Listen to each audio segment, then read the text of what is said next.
Vamos meditar na palavra do Senhor, primeiramente abrindo o texto de Romanos capítulo 8. Romanos capítulo 8, 35 a 39.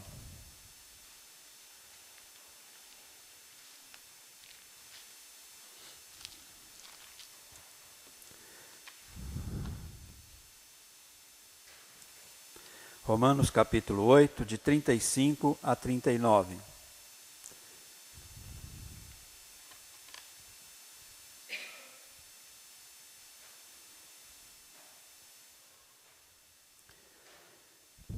Quem nos separará do amor de Cristo? Será tribulação, ou angústia, ou perseguição, ou fome, ou nudez, ou perigo, ou espada? Como está escrito, por amor de ti, somos entregues à morte o dia todo. Fomos considerados como ovelhas para o matadouro. Em todas estas coisas, porém, somos mais que vencedores por meio daquele que nos amou. Porque eu estou bem certo de que nem a morte, nem a vida, nem os anjos, nem os principados, nem as coisas do presente, nem do porvir, nem os poderes, nem a altura, nem a profundidade, nem qualquer outra criatura poderá separar-nos do amor de Deus que está em Cristo Jesus, nosso Senhor. Segunda carta aos Coríntios, no seu último capítulo. Segunda carta aos Coríntios, último versículo desta carta, 13, capítulo 13, versículo 13.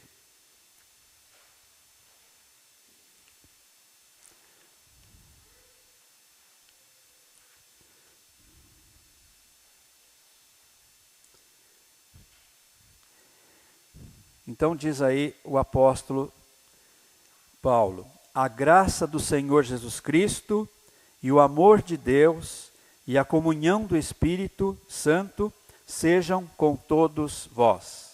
A graça do Senhor Jesus Cristo e o amor de Deus e a comunhão do Espírito Santo sejam com todos vós. Irmãos, então daqui a algumas horas nós vamos receber do Senhor um novo ano. Nós sabemos que este ano de 2017 foi um ano difícil para o nosso povo, para a nossa nação. Os brasileiros estão saindo de um ano, que foi bastante apertado, estão saindo com algumas expectativas melhores, mas com certeza foi muito difícil para muitos brasileiros. Foi um ano onde nós ficamos aí estarrecidos, com o movimento da corrupção no Brasil. Muita coisa apareceu, muita coisa veio à lume, de empresas, de políticos, de instituições, problemas de corrupção. Nós tivemos também o problema do desemprego, não foi ainda equacionado. Ontem nós estávamos observando que as estatísticas apontam que nós estamos encerrando este ano ainda com 12.600.000 brasileiros desempregados. Então, alguns meses aí atrás, deu uma pequena melhoria, mas não foi suficiente para cobrir esse déficit de empregos. E eu creio que, infelizmente, nem 2018 vai esse problema ser totalmente resolvido. Deve melhorar, mas nós sabemos que é muita gente que está sem o emprego e essa situação não melhora em pouco tempo. Nós também tivemos e estamos observando uma grande escalada da violência. Toda hora que a gente liga a TV, em algum noticiário, nós observamos aí a escalada da violência. E hoje em dia a gente pode perceber que ela está tão próxima de nós como está em outros lugares onde ela já existia. Nós temos alguns lugares que a gente percebe pelos canais de comunicação que o problema da violência tem sido maior, mas nós estamos observando chegar bem próximo também das nossas casas, o problema da insegurança, da violência. A nossa economia, agora que está começando a dar um sinal de uma pequena melhoria, ainda está patinando. A saúde pública, nós percebemos que está terrível, né? Muito precária. A educação pública também, muita gente com problema de moradia, muita gente com problema também nos transportes, e a gente já vai perceber aí muita bagunça daqui a alguns dias, quando vão aumentar os preços aí das conduções públicas, dos transportes. Então, nós percebemos que muita coisa difícil, né, tem acontecido para nós. Mas ainda assim, o povo de Deus pode colocar diante do Senhor uma palavra de gratidão, porque apesar de todas essas lutas, Deus tem nos assistido, Deus tem nos amparado, Deus tem nos fortalecido até aqui. Como Samuel, né, nós também podemos dizer, até aqui nos ajudou o Senhor. Agora, qual é a nossa expectativa para o ano novo? Tem gente por aí que está ainda bastante pessimista, não acredita que as coisas vão melhorar não. Cada ano que passa a gente percebe as coisas piorarem, então tem algumas pessoas aí pessimistas que não veem uma expectativa de melhoras não.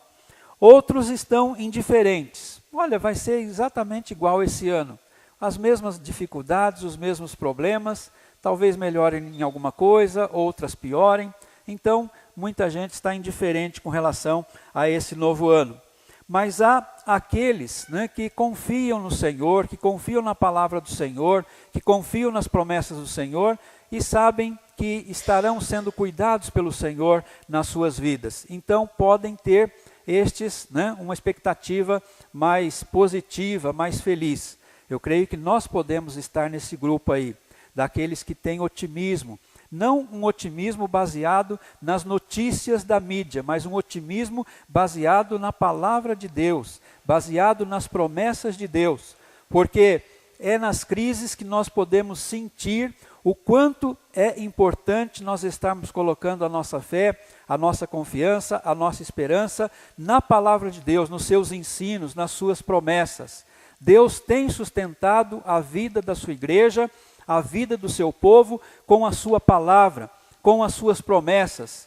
Então, há promessas gloriosas do Senhor para as nossas vidas. Por isso, nós não precisamos ter uma expectativa negativista, nem indiferente com relação ao ano novo, mas nós podemos adentrar neste novo ano de 2018, colocando a nossa fé, a nossa confiança e a nossa esperança no nosso Deus, que tem ensinos, que tem promessas para as nossas vidas, e porque Ele é um Deus de fidelidade, Ele vai de fato cumpri-las como vem cumprindo no decorrer dos tempos, conforme Moisés coloca lá no primeiro versículo da sua oração.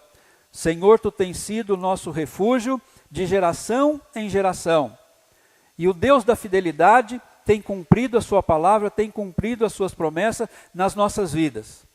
O apóstolo ainda chega a dizer lá no Novo Testamento que se nós nos mostrarmos infiéis ao Senhor no cumprimento da sua palavra, Deus, entretanto, jamais se mostra infiel no cumprimento das suas promessas para conosco. Então, o Deus da fidelidade garante que vai continuar cuidando das nossas vidas. Nós queremos pensar um pouquinho agora com os irmãos neste texto que nós conhecemos por bênção apostólica. Esse último versículo da palavra da carta de Paulo à igreja de Corinto, a sua segunda carta. Ele se despede daquela igreja e daqueles irmãos, desejando que o Senhor esteja concedendo a eles estas bênçãos que nós lemos agora há pouco. A graça do Senhor Jesus Cristo, o amor de Deus e a comunhão do Espírito Santo, sendo com aqueles irmãos, sendo com aquela igreja. Esta tem sido chamada por nós como a bênção apostólica. E geralmente nós despedimos os irmãos, os pastores despedem os irmãos nos cultos dominicais, proferindo esta bênção apostólica. E eu creio que nesta bênção apostólica nós temos aí algumas certezas. Se existem, de um lado, incertezas com relação ao ano novo, por outro, nós temos certezas garantidas pela palavra do Senhor. E São muitas as certezas que o Senhor coloca aqui na sua palavra para as nossas vidas. E aqui nós temos estas 3 certezas colocadas pelo apóstolo Paulo diante da igreja do Senhor Jesus Cristo.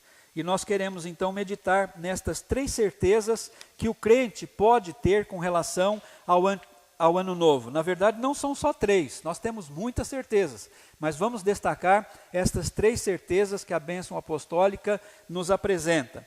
A primeira certeza que o crente pode ter nesse novo ano é que ele vai ser assistido, fortalecido, sustentado pela graça de Jesus. A certeza da graça de Jesus. A palavra graça é uma das palavras mais bonitas, mais singulares da palavra de Deus, da Bíblia. É uma palavra que tem um conteúdo muito profundo, muito extraordinário. A palavra graça significa favor imerecido. Nós, seres humanos, não merecemos o favor de Deus, mas mesmo assim, Ele nos concede a sua graça. Deus usa de graça para com as nossas vidas. A palavra graça também significa dádiva, significa presente, significa dom, significa bênçãos. Então, mesmo que nós passemos por incertezas durante esse novo ano, nós podemos estar certos de que contaremos com a graça de Jesus. E essa graça do Senhor nosso Deus, ela já foi falada lá no Velho Testamento, nesse Salmo 90 que nós lemos agora há pouco. Seja sobre nós, Moisés está pedindo ao Senhor, seja sobre nós a graça do Senhor nosso Deus. E o salmista lá no Salmo 67 também começa aquele cântico dizendo, seja Deus gracioso para conosco e nos abençoe. O salmista ainda diz, a tua graça é melhor que a vida. O apóstolo Paulo, lá escrevendo aos Romanos, ele nos diz, onde abundou o pecado, superabundou a graça de Cristo, a graça de Deus. Na carta aos Efésios, ele nos diz, pela graça sois salvos. Pela graça sois salvos. Em outro momento, Paulo diz, pela graça de Deus, eu sou o que sou. E o que faço, não faço de mim mesmo, mas é a graça do Senhor que opera na minha vida, que faz através de mim. Então, o apóstolo Paulo, ele aprendeu bem de perto o significado, a sublimidade da graça de Jesus, quando ele então enfrentou aquela experiência do espinho na carne. Paulo teve revelações gloriosas. Ele mesmo nos destaca nessa carta aos Coríntios, na segunda carta, que em algum momento ele não sabia precisar se no corpo ou fora do corpo, ele se viu lá no paraíso de Deus, lá no céu, e observou coisas e percebeu coisas inenarráveis. E ele então sabia que por causa das muitas revelações grandiosas que ele recebia do Senhor, ele estava sujeito a se tornar uma pessoa vaidosa, orgulhosa. Poderia ser levado pela jactância, pelo orgulho, pela altivez. E então Deus permitiu que ele experimentasse um espinho na carne. Segundo ele, era um mensageiro de Satanás para o esbofetear. E Paulo então, por algumas vezes, pediu ao Senhor que retirasse, que afastasse aquele espinho na sua carne, que nós não sabemos exatamente o que era, mas que de fato trazia dificuldade na sua vida. Pediu 3 vezes ao Senhor que o afastasse. O Senhor não deixou de responder à oração do apóstolo Paulo, mas respondeu de uma forma diferente daquela que eventualmente ele esperava. O Senhor Jesus Cristo disse para Paulo, a minha graça te basta, porque o meu poder se aperfeiçoa na fraqueza. Então Paulo percebeu que era na sua fraqueza que ele podia recorrer e experimentar o poder de Jesus através da sua graça. Por isso, se sentir fraco, em alguns instantes não era mais problema para ele, porque ele sabia que a graça do Senhor o fortalecia, o assistia. E então ele até podia dizer que tinha prazer nas fraquezas, nas injúrias, nas lutas, nas aflições, porque quando ele percebia que era fraco, aí recorrendo à graça de Jesus, ele se tornava forte. Então nós percebemos aqui que essa é uma certeza que o Senhor coloca diante do seu povo, da sua igreja. Em 2018, nós estaremos certos de que vamos contar com a graça do Senhor Jesus. E através desta graça, nós vamos nos manter de pé, nós vamos nos manter em marcha, nós vamos nos manter diante do Senhor e diante das situações todas que vamos enfrentar no mundo. Com a graça do Senhor, nós vamos ser assistidos e vamos ser também vitoriosos. Mas a bênção continua, não fala apenas da graça do Senhor Jesus. Fala também de outra certeza que o crente pode contar durante cada dia desse ano novo, a certeza do amor de Deus. E o apóstolo Paulo, que aprendeu bem de perto e por experiência na sua vida, a sublimidade da graça de Jesus, também ele aprendeu a respeito do amor de Deus. Ele tinha certeza, ele tinha convicção a respeito do amor de Deus para a sua vida, e não apenas para a sua vida, mas para a vida de todo crente, de todo aquele que desde a fundação do mundo foi eleito para a salvação, e foi chamado pelo Evangelho, e foi justificado pela fé em Jesus Cristo, e será glorificado também no último dia. A certeza do amor de Deus. E aí Paulo, então, nesse magistral capítulo 8 da carta aos Romanos, ele então coloca aquelas perguntas: quem nos separará do amor de Cristo? O que poderá nos separar do amor de Cristo neste novo ano? Será a tribulação? Ou será a angústia? Nós poderemos enfrentar e vamos enfrentar tribulações, porque o Senhor Jesus já nos preveniu: no mundo tereis aflições, mas tende bom ânimo, eu venci o mundo. Então Paulo coloca: será tribulação, ou angústia, ou perseguição, ou fome, ou nudez, ou perigo, ou espada? Em todas estas coisas, porém, somos mais que vencedores por meio daquele que nos amou. Nós observamos aqui o apóstolo Paulo tendo esta convicção, essa certeza que nada pode separar o crente do amor de Deus. Lutas, adversidades, perigos, aflições, não importam quais sejam, nós jamais deixaremos de contar com o amor de Deus sendo concedido às nossas vidas. E ele mesmo fala que em todas estas coisas nós também podemos nos sentir mais do que vencedores, porque nós não ficaremos desassistidos do amor de Deus. O Senhor vai nos manifestar a graça de Jesus e Deus vai estar manifestando por nós o seu amor. Depois ele diz: porque eu estou bem certo de que nem morte, nem vida, nem anjos, nem principados, nem coisas do presente, nem do porvir, nem poderes, nem altura, nem profundidade, nem qualquer outra criatura poderá separar-nos do amor de Deus que está em Cristo Jesus, nosso Senhor. Então, nada e nem ninguém poderá nos separar do amor de Deus.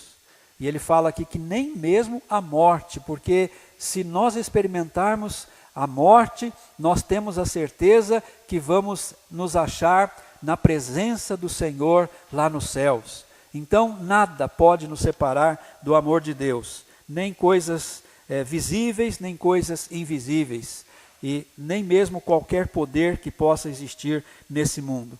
E a convicção de Paulo, ela de fato salta diante dos nossos olhos. Eu estou bem certo. O apóstolo Paulo era um homem de convicções.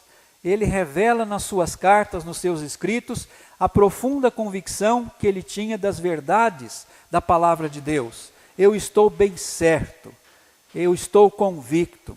Então nós percebemos que é assim que ele nos mostra a certeza do amor de Deus. O amor de Deus é de fato real, é de fato verdadeiro, é de fato singular. Nós não podemos esgotar com palavras humanas o que seja o amor de Deus. Por isso, quando o apóstolo João escreve uma das suas cartas, lá no finalzinho do Novo Testamento, ele fala que Deus é amor. Então, João está definindo a essência de Deus pela palavra amor. Aquele que não ama não conhece a Deus, porque Deus é amor. Então, o amor é a essência de Deus. Ele nos ama desde antes da fundação do mundo e vai nos amar sempre. E o seu amor não vai ter solução de continuidade. Ele não vai sofrer solução de continuidade, ele não vai deixar de ser manifestado. Ele não vai ser diminuído na sua intensidade. Deus continua nos amando com o mesmo amor de sempre. E quando ele fala isso aqui na sua carta, o apóstolo Paulo, ele mostra a sua convicção que nada de fato poderá nos separar do amor de Deus. Então nós temos aqui, nesta bênção apostólica, duas certezas com relação àquilo que o Senhor vai continuar concedendo às nossas vidas no ano novo. A certeza da graça de Jesus, a certeza do amor de Deus. E o apóstolo Paulo ainda apresenta uma terceira certeza, a comunhão do Espírito Santo. A comunhão do Espírito Santo. Comunhão significa o quê? Convivência, relacionamento. Nós vamos continuar tendo comunhão com Deus, porque o Espírito do Senhor continua e continuará sempre a habitar as nossas vidas, os nossos corações. O apóstolo Paulo, quando escreve aos Efésios, lá no 1º capítulo, ele fala daquela cadeia que acontece para a nossa salvação. Em determinado momento ele fala que quando nós ouvimos o evangelho da salvação e cremos neste evangelho e recebemos a Cristo pela fé, nós somos habitados, nós somos selados com o Santo Espírito da promessa. O Espírito Santo nos sela como propriedade de Deus. O Espírito Santo vem habitar, vem morar no nosso coração. E nós passamos a pertencer a Deus como filhos, filhos da adoção. E o Espírito Santo vem na nossa vida cumprir também um ministério importantíssimo, um papel importantíssimo. Ele nos ensina, ele nos consola, ele nos guia a toda a verdade. Ele nos faz lembrar dos ensinos da palavra de Deus. Ele nos convence dos nossos pecados e da necessidade de nós buscarmos o perdão de Deus. Ele nos guarda como tutor até o dia em que nós vamos tomar posse da herança que nos está guardada nos céus. Então, ele é o Deus Espírito Santo que está conosco, que nos abençoa, e através da habitação do Espírito Santo, nós mantemos comunhão, não apenas com o Espírito, mas também com o Pai e também com o Filho. Então, o apóstolo Paulo está dizendo aqui para a igreja que não apenas com a graça de Jesus ou o amor de Deus, a igreja, o crente neste novo ano, continuará a contar também com a comunhão do Espírito Santo, com o relacionamento com Deus através do Espírito Santo que em nosso coração habita.